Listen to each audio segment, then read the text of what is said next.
In this video, I'm going to be talking about the two guesstimates that I was given as a part of the exam 3 assignment for my management consultant nano degree program through Jobaj Learnings. So the first guesstimate was about tea consumption in India and the second one was about the electric scooter market sizing in India. Let's proceed. But before I go ahead and talk about the guesstimates and how I solved those guesstimates, I would like to throw a little bit of insight about a brief introduction about myself. So I'm Sahil Brij Malhotra. I come with almost 18 years of experience driving revenues, building partnerships and leading teams. For the last 18 years, I have worked across hospitality, travel, fintech, logistics.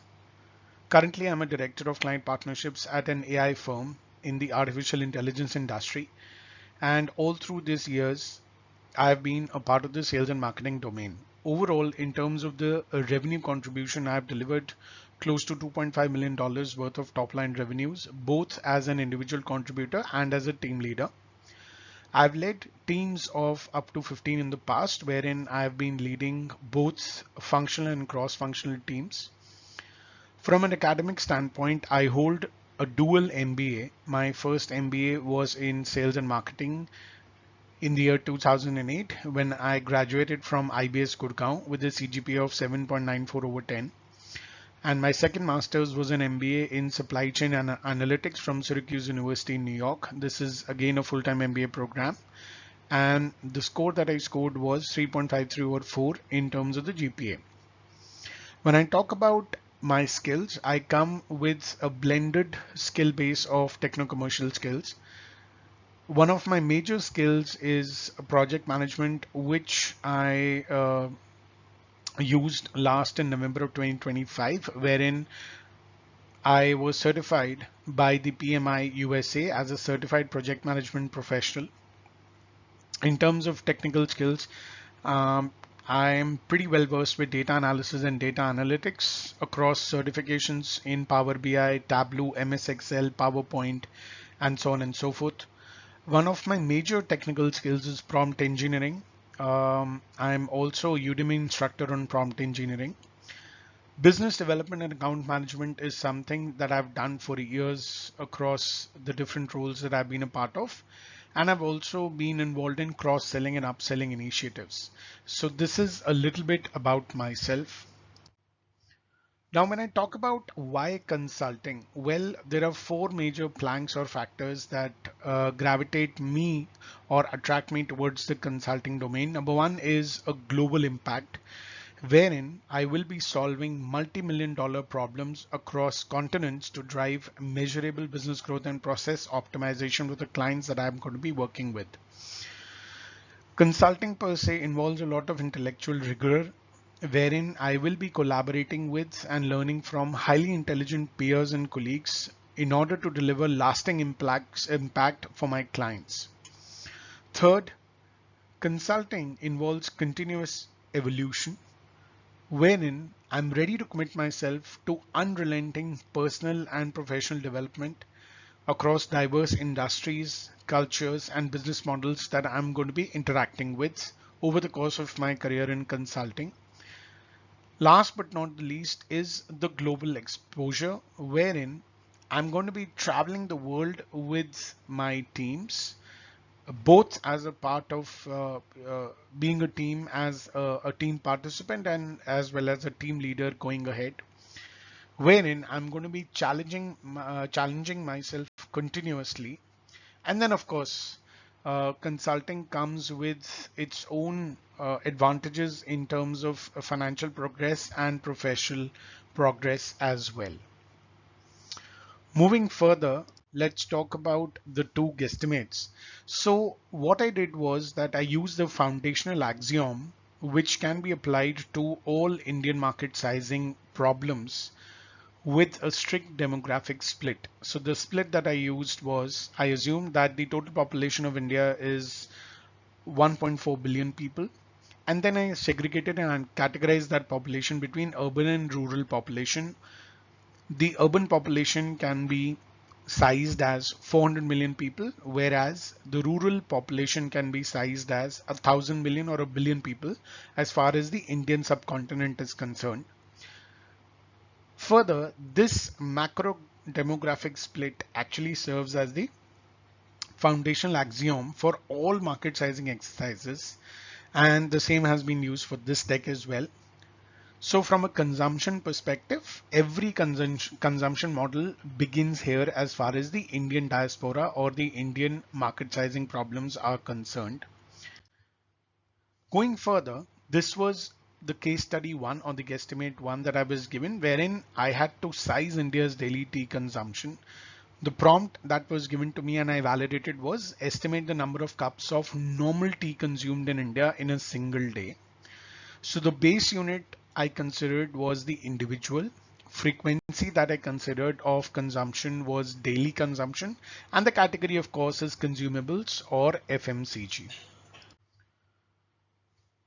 Further, when I looked at this problem, I categorized first of all the Indian population between urban and rural population. So I categorized this to 400 million urban people and a billion or 1,000 million rural people per se. I applied certain filters, the filters of substitutes and other categories. So from an urban perspective, the first filter which I use, and I discounted a lot of people within these filters, were kids, the elderly, people having health constraints, people preferring coffee, green or lemon tea over the normal tea per se.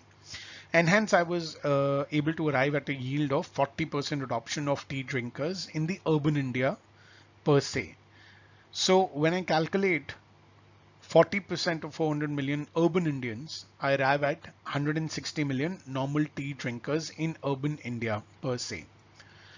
Talking about the rural population, I categorize this rural population to a billion. I use the filters of substitutes again, like kids, elderly, people preferring milk or chas or lassi or coffee over tea or normal tea per se. Hence, I arrived at a yield of 60% adoption as far as the rural Indian population is concerned. 60% of a billion is 600 million normal tea drinkers on the rural Indian side. Going further, when I looked at what would be the final number of Indians who are going to be drinking normal tea per se, from an urban perspective, 160 million tea drinkers or normal tea drinkers averaging 2 cups of tea per day equals 320 million cups of normal tea per day in urban India. Similarly, 600 million normal tea drinkers averaging 1 cup per day of tea consumption on the rural India side gives a number of 600 million normal tea drinkers in rural India on a daily basis. So the conclusion can be that on an average, every day, the number of cups of tea consumed in India per day equals or ranges between 920 million and 1 billion cups of tea per se. The second problem that I was given was sizing the electric scooter market in India, wherein the prompt which was supplied to me was to estimate the annual market size of electric scooters in India for non-commercial use. The base unit that I assumed again is the household annual, the frequency of purchase was annual, and the category of course is consumer durables per se. I further use the categorization of population in India. So again, assuming that there are 400 million urban Indians and 1,000 million or a billion rural Indians, I further categorize this into consumption based on the people on the number of household. So on an average, if we talk about the urban India space per se, there is an average of 4 people per household in urban India. So given a population of 400 million urban Indians, the number of urban households equals approximately 100 million urban households. On the rural India side of things, I averaged around 5 people per household in rural India, and given a base of 1,000 million or a billion people in terms of population, we arrive at approximately 200 million rural households per se. Another point which needs to be considered is that capital durables, of course, require household level sizing, because it's not consumed per person, it is morely consumed per family. And if we use individual population data, it actually inflates the addressable market per se. Further, when I looked at categorization of the electric scooter market between urban India and rural India, I was able to find I further categorized the urban households into high class urban, middle class urban, and low class urban households. Similarly, I also categorized rural households as high class rural, middle class rural, and lower class rural households. I further assumed that the high class rural households have the propensity to consume at 5% as far as two-wheelers is concerned, and I further categorized this down by 50% to 2.5 million households opting for an electric scooter per se. From a middle class perspective, I categorized this to around about 10 million middle class households opting for an electric scooter. And then 50% of that will be 5 million who will be opting for an electric scooter per se. So 10 million middle class urban households opt for a two-wheeler, of which 50% of 5 million would opt for an electric scooter per se. From a lower class urban household perspective, I brought this yield to very low, approximately 500,000 units, given the fact that the bottleneck that these class people would have, of course, is price and maintenance of the consumer durable, which is, of course, electric scooter in this case. So I further calculated that the total urban demand for electric scooter will be approximately 8 million units. On the rural side of things, where we have 200 million rural households as an assumption, there are three bottlenecks that we need to consider. Number one is there is an evident lack of charging infrastructure in rural India. Of course, there is an erratic electricity supply, which is again detrimental to the consumption of electric scooters in rural India. And then, of course, the third bottleneck is an high initial price point.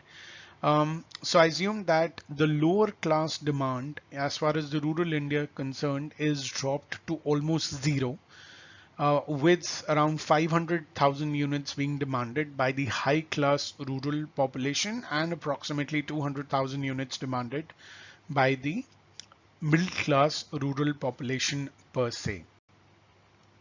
Moving further, how did I arrive at the annual valuation of the consumer electric scooter market is this.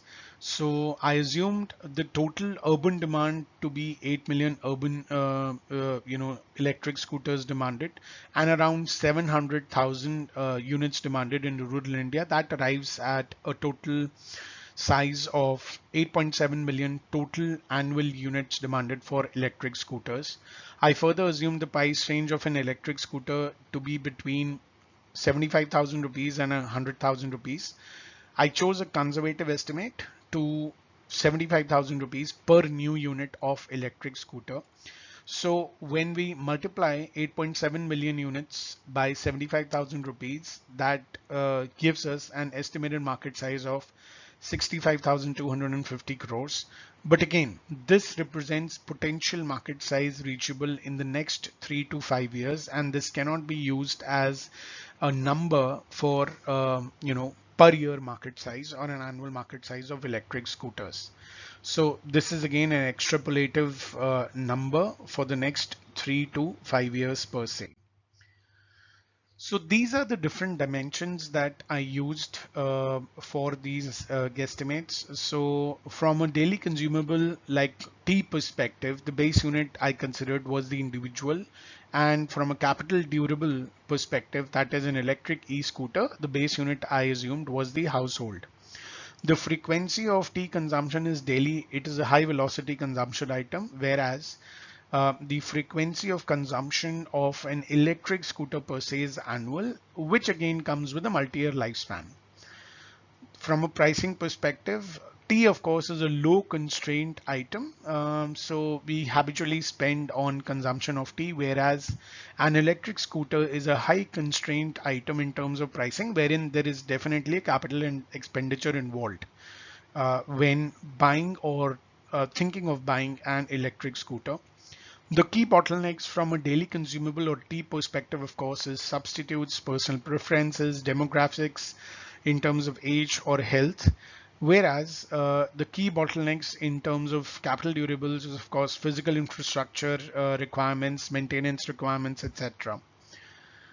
Again, the hardest part of a guesstimate is not actually the math. It is actually knowing, whether the addressable base is defined by individual perspective or shared through a household perspective per se. This is just a structured methodology for complex market estimates wherein we use these four rules per se. Now let me come to the summary for these two guesstimates, wherein I'll be talking about the outputs, assumptions, and limitations. So the key insights that are derived from these guesstimates is that urban and rural splits drive both the estimates, and then of course there is definite involvement of individual and household perspective units, which actually fundamentally change the structure of the math for these two guesstimates. The major assumptions were that the population was strictly defined as 400 million urban and 1000 million rural, and the scooter price was held conservatively at 75,000 Indian rupees. Again, the limitations were that actuals, of course, will vary heavily by region, by income mix, the behavior of the customers and consumers. Um, of course, we need further validation, which requires real world data on consumption, adoption rates, and the rural grid per se. And then, of course, there was no external validation done on the data that has been used in these closed loop sort of estimates per se.